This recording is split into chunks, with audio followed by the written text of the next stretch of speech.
Wherever you go, whatever you do, throw a little at it. Omax, Vest and Briefs.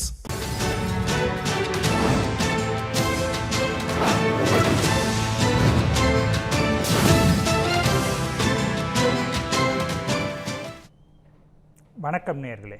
Repco bank வழங்கும் ஜனத்தின் குரல் நிகழ்ச்சிக்கு உங்களை வரவேற்கிறேன். இன்றைய பேசுபொருள் விளாத்திக்குளம் எம்எல்ஏ ஒரு நிகழ்ச்சியில் பேசுகிறாரு. அதில் முதல்வர் விஜய் மீது தாக்குதல் நடத்துவோம் அப்படின்னு பொருள்படக்கூடிய வகையில் அவர் சர்ச்சைக்குரிய பேச்சை பேசினார். அதனால் அவரை கைது பண்ணியிருக்கிறாங்க. இந்த விவகாரம் தொடர்பாக திமுகவுக்கும் தவேகாவுக்கும் இடையே சில வார்த்தை பரிமாற்றங்கள், கண்டனங்கள் பதிவாகி இருக்கு. அதான் இன்றைய பேசுபொருள். அடுத்த கட்டத்துக்கு நகர்கிறதா தவேகா திமுக மோதல் அப்படின்னு எடுத்திருக்கிறோம். அரசியலை வியாபாரமாகவே செய்யும் வெண்டிங் மிஷின் திமுக அப்படின்னு தவேகா குற்றம் சாட்டி இருக்கிறது. அதே போல் தமிழகத்தில் நடப்பது சட்டத்தின் ஆட்சியா இல்லை சாத்தானின் ஆட்சியான்னு திமுக கேள்வி எழுப்பியிருக்கிறது. அதான் இன்றைய பேசுபொருள். நம்மோடு அரசியல் விமர்சகர் திரு ரமேஷ் சேதுராமன், மதிமுகவிலிருந்து திரு காரை செல்வராஜ், திமுகவிலிருந்து திரு ரஜினி, பத்திரிகையாளர் திரு ராமானுஜம், தவேகா ஆதரவு நிலைப்பாட்டில் திரு காமேஷ் இணைந்திருக்கிறாங்க. அவங்கள நிகழ்ச்சிக்கு வரவேற்கலாம். வணக்கம் விருந்தினர்கள் அனைவருக்கும்.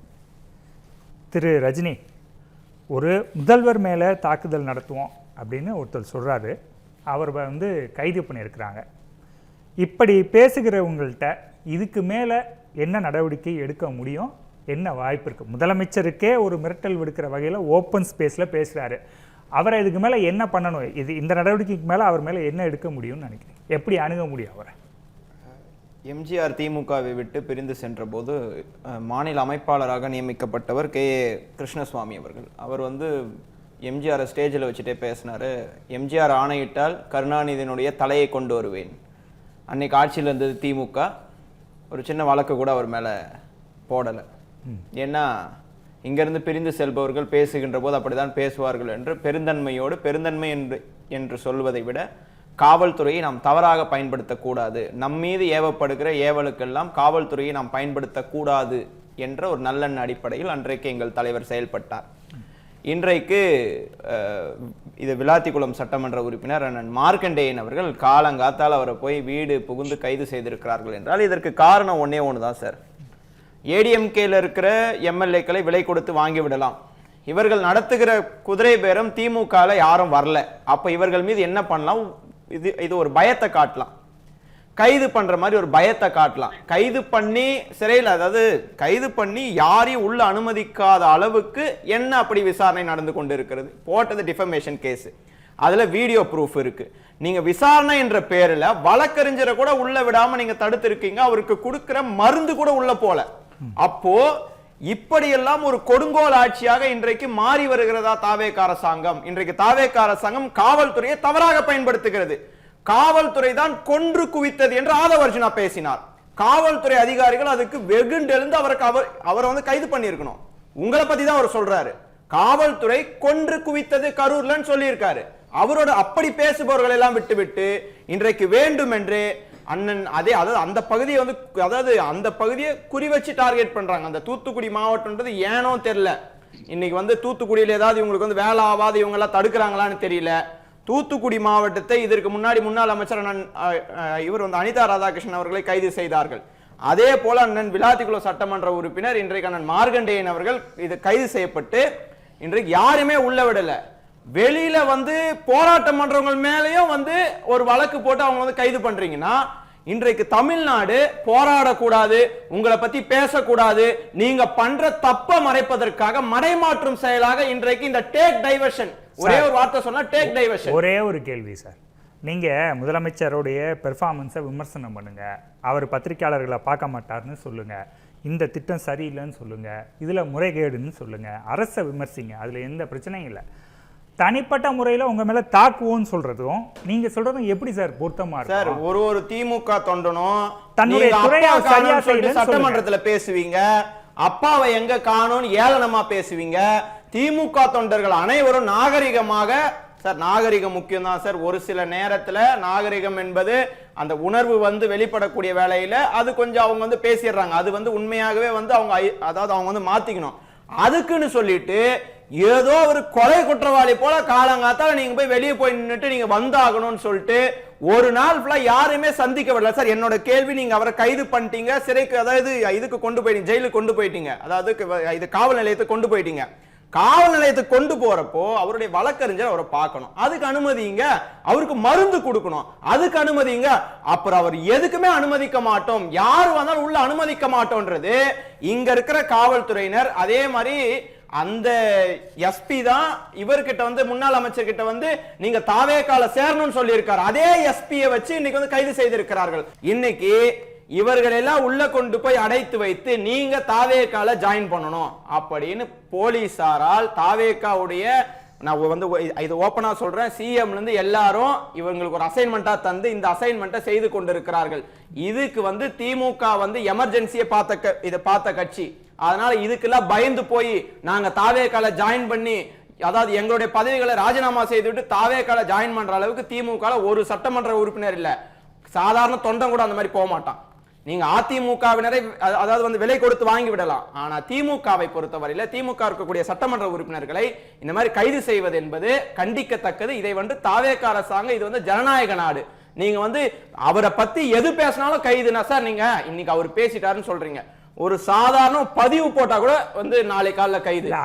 பதிவை நீக்க சொல்லி மிரட்டுறாங்க. அது வேற விவாதம் சார். நீங்க சொல்ற மாதிரி அந்த எம்எல்ஏ உடனே எல்லாம் கூட்டிட்டு போகல. காலைல வராங்க, அவர் ரெடி ஆயிட்டு வர்றாரு, திரும்ப காஸ்டியூம் எல்லாம் மாத்திட்டு வர்றாரு, அதுக்கப்புறம் தான் அழைச்சிட்டு போறாங்க. அது இல்லாமல் நீங்கள் மருந்து கொடுக்கவில்லைன்னு ஸ்டாலின் அவர்களும் அறிக்கையில் சொல்லியிருக்கிறாரு. நீங்களும் புகார் சொல்றீங்க. இப்போ கேள்வி என்னன்னா, இதெல்லாம் பின்னாடி நடந்தது, அதுக்கு வருவோம், அதுக்கு பின்னாடி வருவோம். முதல்ல முதலமைச்சரை நான் தாக்குவேன், உன்னை சட்டமன்றத்தில் நான் பார்த்துக்கிறேன், அந்த வார்த்தைகளை நான் பொது வெளியில் பயன்படுத்த வேண்டான்னு தான் நான் சொல்கிறேன். நான் பார்த்துக்குவோம், உங்களை மாதிரி நாங்கள் கொத்து புரோட்டா நிறையா பார்த்துருக்கோம், இப்படியெல்லாம் பேசுகிறவரை அரெஸ்ட் பண்ணாமல் வேறு என்ன சார் பண்ணுவாங்க? ஒரு முதல்வர் ஒரு மீட்டிங்கில் போய் கொளத்தூரில் கொத்து பரோட்டா போட்டாங்க அப்படின்னு பேசுகிறப்போ நீங்க எல்லாம் அமைதியாக தான் இருந்தீங்க. கொளத்தூரில் கொத்து பரோட்டா போடுறதுன்றது நாகரிக பேச்சு. அதை கம்பேர் பண்றப்ப ஒரு முதல்வர் எப்படினாலும் பேசலாம் சார். இல்ல சார், இந்த தமிழ்நாட்டுல முதல்வர் எப்படினாலும் பேசலாம் சார். எதிர்க்கட்சி எது பேசலாம், திமுக எது பேசலாம், நீங்க வேற பக்கம் எடுத்து போறீங்க. நாகரிக அநாகரிகத்தை பத்தி பேசல, ஒருத்தர் மேல தாக்குதல் நடத்துவேன்னு பேசுறது எந்த இதுல வருது? இதுல நாகரிகமும் இல்ல அநாகரிகமும் இல்ல. காவல்துறை கொன்று குவித்ததுன்னு காவல்துறையை சொல்றது அது நல்லதா சார்? சார் அது கரெக்ட்டா சார்? சரி, வேற விவாதம் சார்.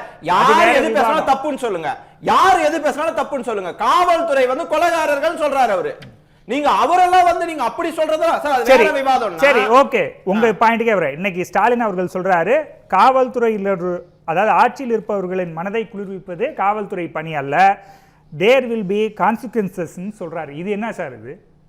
இதுக்கு என்ன அர்த்தம்? ஆமா, நீங்க எதுனாலும் பண்ணிட்டு இது காவல்துறைக்கான மிரட்டல் இல்ல. தாவேகாவை பத்தி விஜய் பத்தி எது காவல்துறைக்கான மிரட்டல் இல்லையா? நாங்க வேடிக்கை பாப்போம்னு நினைக்கிறீங்களா?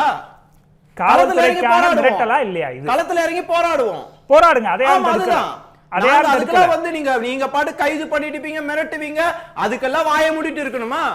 திமுக என்பது ஒரு பிரதான எதிர்க்கட்சி, 75 ஆண்டு கால கட்சி. இது நேத்துக்கு முளைச்ச காளான் கிடையாது. அதனால நீங்க எதுனாலும் பண்ணுவீங்க, வாய மூடிட்டு இருக்கணும்னா அதெல்லாம் முடியாது. காவல்துறையை இன்றைக்கு ஏவல்துறையாக தாவேக அரசாங்கம் பயன்படுத்துகிறது. அதை நிறுத்திக்கொள்ள வேண்டும். உங்க மேல சொன்னாரு ஆதவ். என்ன சொன்னாரு? இவங்க ஆட்சியில் இருக்கும்போது காவல்துறையை தவறாக பயன்படுத்தினாங்க. திமுக அரசாங்கம் இருக்கிறப்போ ஆதவ் அர்ஜுனா முட்டாள் முதலமைச்சர், அவர் மேல ஒரு ஆக்ஷன் எடுக்கல. நாங்க ஆட்சியில் இருக்கிறப்ப சொன்னாரு முட்டாள் முதலமைச்சர், அவர் மேல எந்த டிஃபமேஷன் கேஸும் போடல. அப்போ காவல்துறை அவர்கள் நடவடிக்கை எடுக்கட்டும், அதை நாங்க ஃப்ரீ ஹேண்டா விட்டுறோம். ஆனா இந்த ஆட்சியில யார், அதாவது திமுக காரர்கள் எப்படா மாட்டுவாங்க, ஏதாவது ஒரு சின்ன விஷயம் செஞ்சாலும் கைது அப்படின்றது என்ன மாதிரி ஆட்சி சார்? சரி, பேசுவோம். திரு ரஜினி காரை செல்வராஜ் சார் சொல்லும்போது சொன்னார், 75 ஆண்டு கால கட்சிக்கு இதெல்லாம் அழகு கிடையாது அப்படின்னு சொல்றாரு. இல்லை, அவர் பேசியதில் எனக்கு வருத்தம் இருக்கிறது. ஒரு சுகர் பேஷண்ட்டோ பிபி பேஷண்ட்டுக்கோ டேப்லெட் எவ்வளோ முக்கியம்னு நம்ம புரிஞ்சுக்கணும்.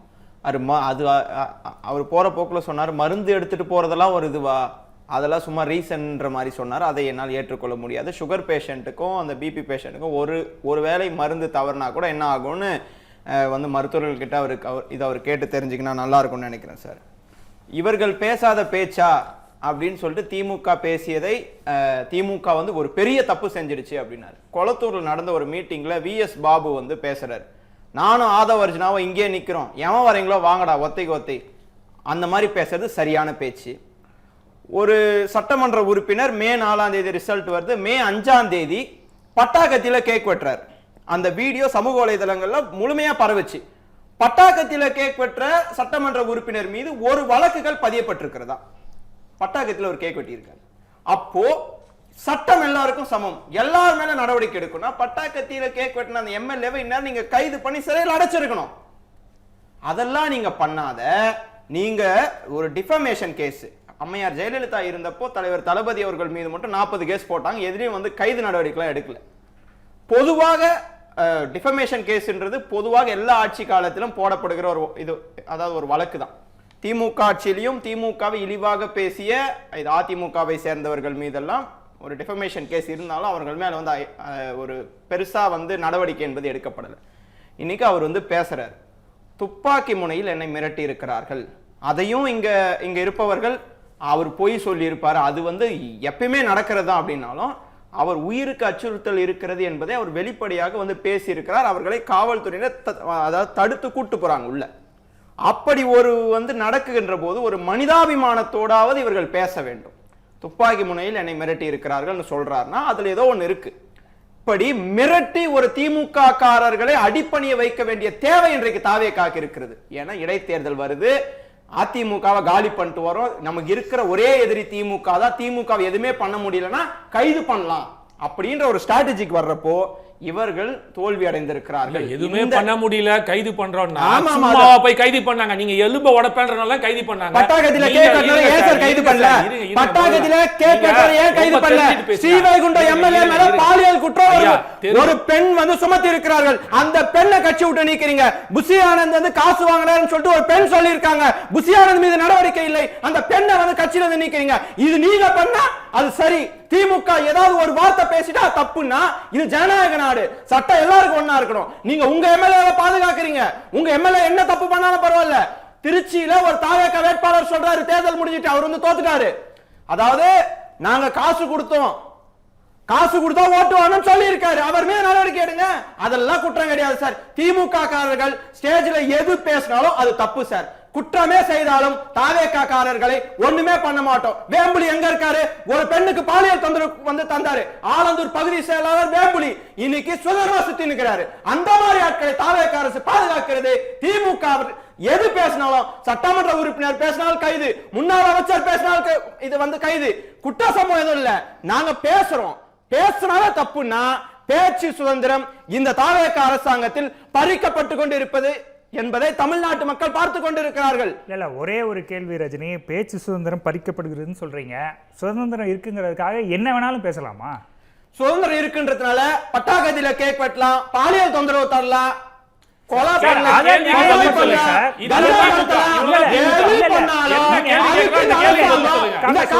எதுவுமே செய்யாது சார்.